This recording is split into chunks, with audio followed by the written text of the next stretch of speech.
It's just your dog that doesn't deserve to be reliable. If a dog is going to go and take a bullet for somebody, that dog can be reliable. Your dog doesn't deserve to have that level of freedom. And anytime the government gets involved in something, it becomes a complete mess.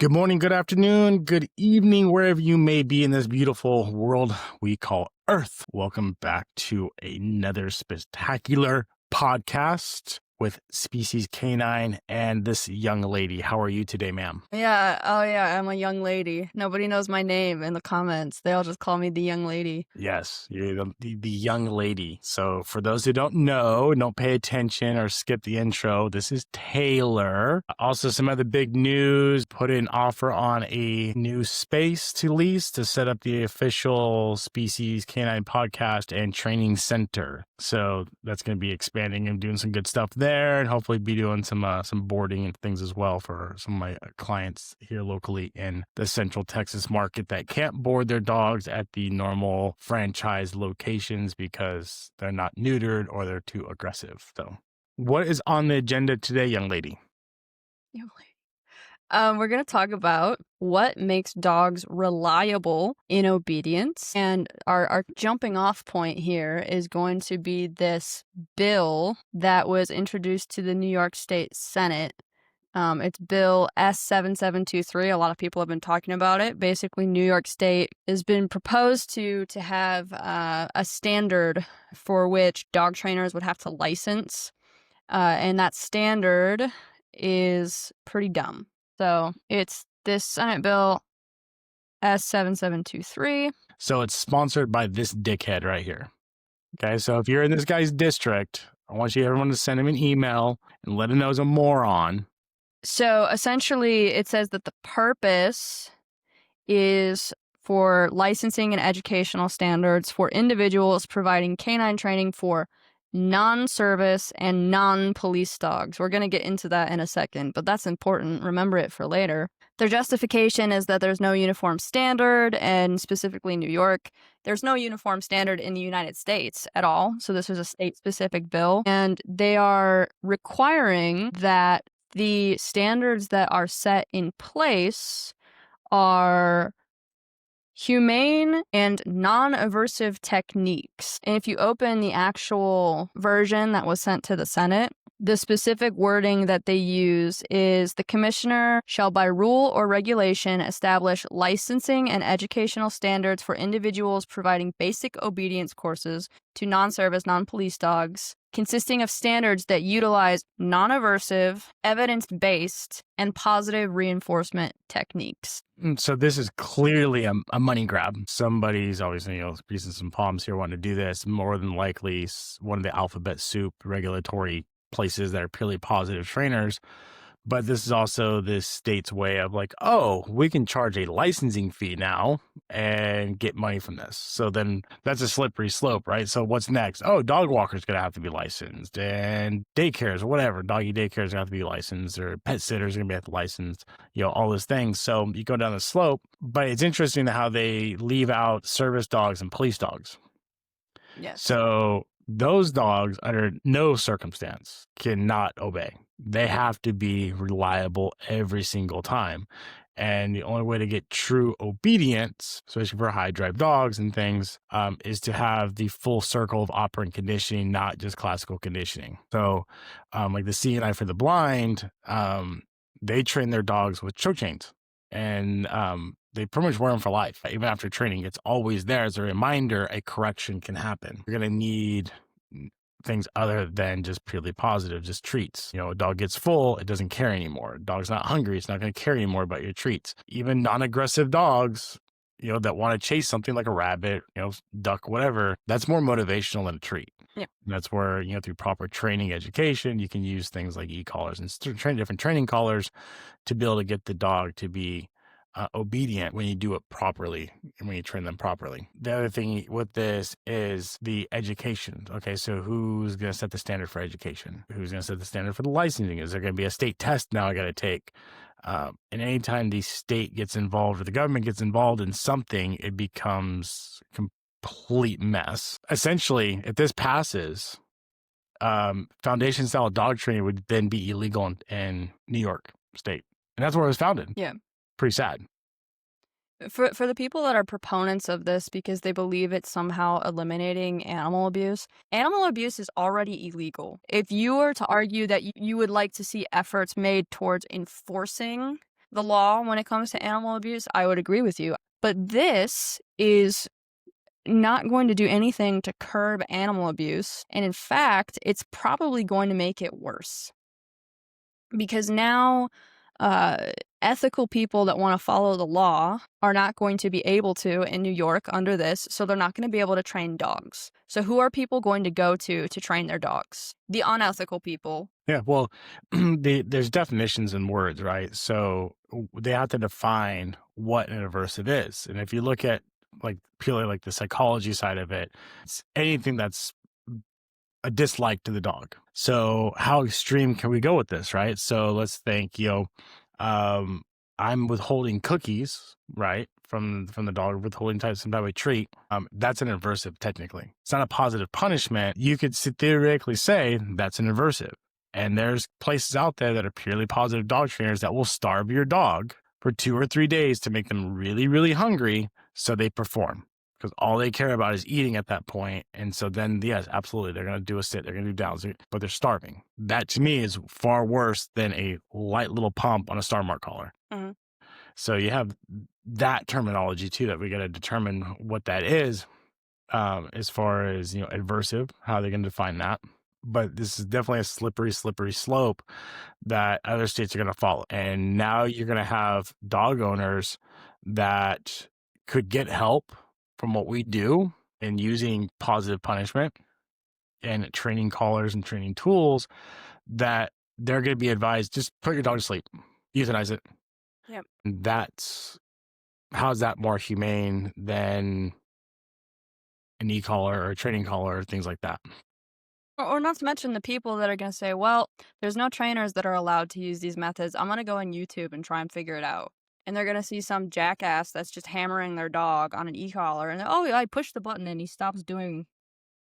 Like, that's how it works. And you're going to get dogs that just get so messed up from people not knowing how to use the tools. Yep. Yeah. And this is, that's a great point. This is designed for professional trainers that are charging for this service, right? And they really define that either. But, the loophole is going to be every dog I train now is going to be a service dog. Yeah. Yeah. Well, and let's talk about that. Like you mentioned that. So service dogs and police dogs are a very noticeable exception here, which is quite the hypocrisy, because they can recognize that, oh no, it's just your dog that doesn't deserve to be reliable. If a dog is going to go and take a bullet for somebody, that dog can be reliable. But your dog doesn't deserve to have that level of obedience or freedom, because it's not good for them. Well, if it wasn't good for them, then why is it okay for service dogs and police dogs, right? So going back to that question, like what makes a dog reliable, right? Like the broad answer is the full operant conditioning cycle. And we do things in a very specific order where positive punishment does not come into the equation until a dog fully understands what a command means in a distraction-free environment, right? So there's ways to do this that are humane and evidence-based. We can give you the evidence. We can also give you the phenomenology. I've got 4 of them in my house right now.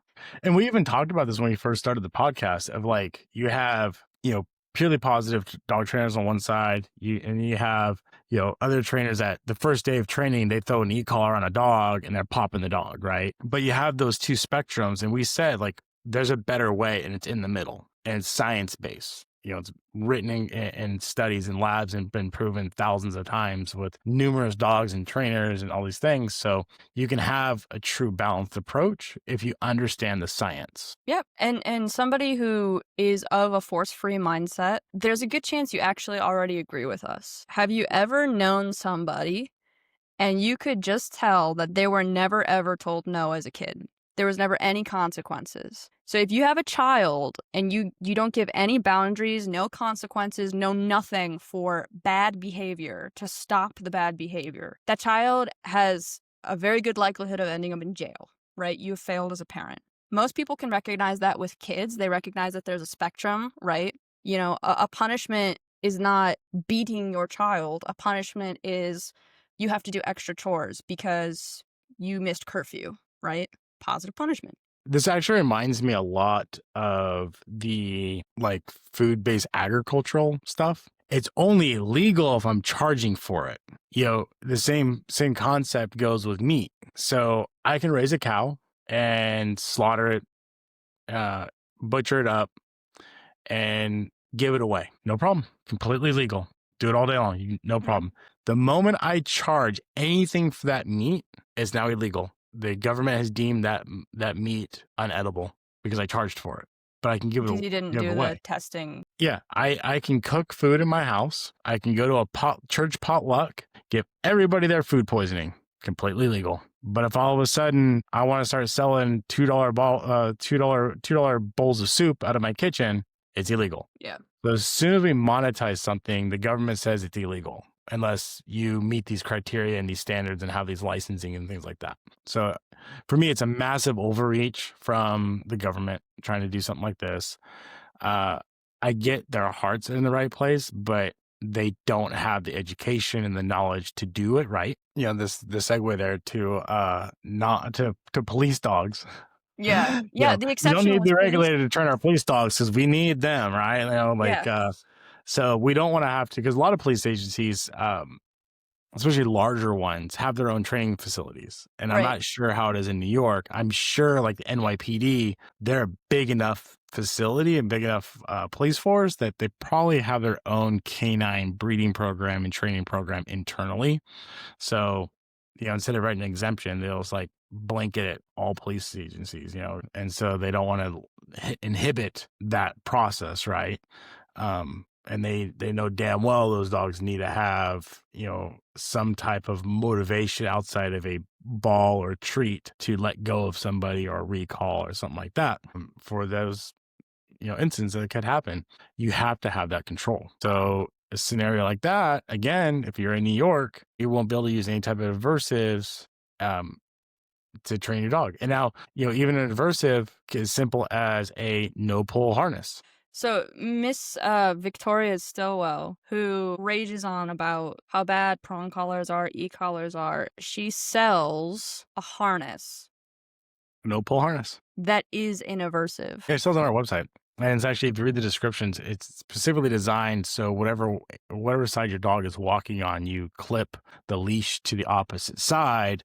So when the dog pulls, it causes pressure underneath their armpit, which can, over a long period of time, can actually be a lot worse than a simple star mark collar or prong collar, because it's going to wear away underneath their armpit and can cause a rash essentially and start rubbing the fur off and cause a lot of issues. Yeah, so this is her positively no pull harness. The reason that it's a no pull harness is because it digs into the dog's armpit. The dog stops pulling because it hurts when it digs into their armpit. Yep. And there's far more nerve endings in a dog's armpit than there are in their neck. So you see, you're clipping to the opposite side, which if the dog pulls, then that causes that tension to go up underneath the armpit that's connected to the strap that goes down their chest. Yeah.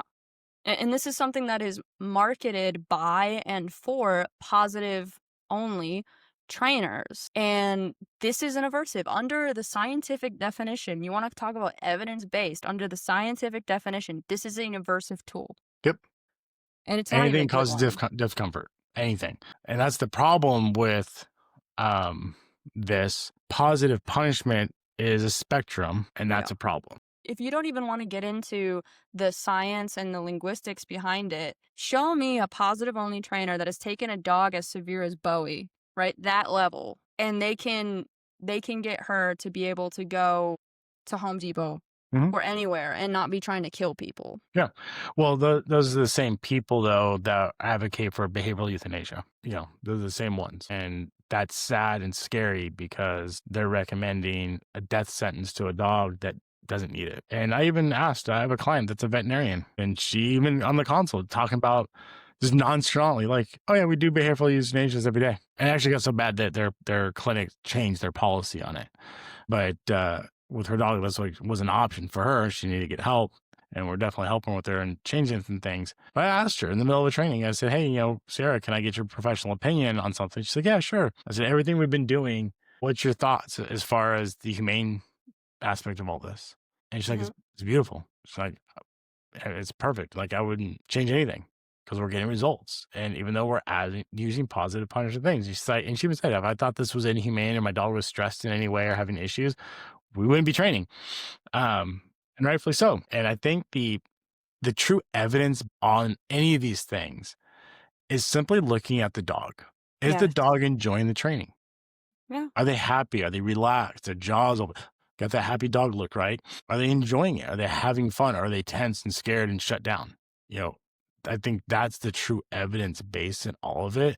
And I always remind my clients of that when we're doing the training. The dog is having fun. They're enjoying it because they understand everything that's happening. Everything's so predictable. They know exactly when and why they're getting a correction. They know how to avoid it. They know how to make it stop. They know how to do everything, and they're enjoying the training. Yep. That's the true evidence base, I think. Yeah, yesterday we were going for a walk and Omar was like, do you know every time you give Callie a command, she smiles at you? And like this is a dog that the first 2 weeks I couldn't stare at her directly because she'd pee herself. She's got an e-collar on. She knows what corrections mean. She's not stressed at all. She's so happy. It's proof that if you do things in the right order, the right way, aversives are no big deal. Yep. Yeah. It's amazing what you can do. And you built that bond through the training process of phase 1 and phase 2 to when you get to that level of phase 3, in our training and the generalization, she knew everything was going to happen. She knew everything was so predictable. There was no surprises. And she knew Mom was never going to ask me to do something that's gotten me hurt. So when you started taking her to like the slides and you're going up and down stairs and you're going to the park, all these new things that this dog would never want to do before, she was understood. And we started doing the deconditioning, going to like Home Depot and all these things with her. She understood Mom has my best interest in mind. I can trust Mom because we went through those steps in that process with that, building that trust. Yeah, I think I told the story before. When we go camping, I have a rooftop tent on top of my truck. She's small enough, she goes into it with us. And I was trying to get her down one day, and I kind of just held my hands out, and I was just like, jump, I'll catch you. She freaking jumped. Yeah. Yeah, but that's what the training's about, is building that trust and that respect and doing all those things. And that's the evidence base. It's amazing what you can do when you put the time and effort in and you understand the science behind it. And that's something that we're always advocating for and showing in our own training videos and things. And we got some really cool videos coming up and with the training series. Again, folks, if you're enjoying what we're doing here, like, subscribe, share it, get the information out. If you're a fan of the show and you're in New York and you like the information we're putting out, please reach out to your representatives and let's not get this bill passed. Let's crush this thing. Let's let them know, this is ridiculous. They have no idea what they're doing. And worst off, it makes things worse for dog trainers and for dogs as a whole. If this thing passes in New York, the number of euthanasias and dog surrenders are going to go through the roof. Yeah. A lot of it. Simply because of what Mike DeBruzzo has done, as Foundation Cell Dog Training in New York. There's so many people that he's mentored that do this type of training in New York State and upstate New York that we're not going to be able to do this anymore. And there's going to be a lot of dogs that can't get the help they need, and they're just going to be euthanized. Yeah. So like, share, subscribe. And as always, thank you so much. Train smart.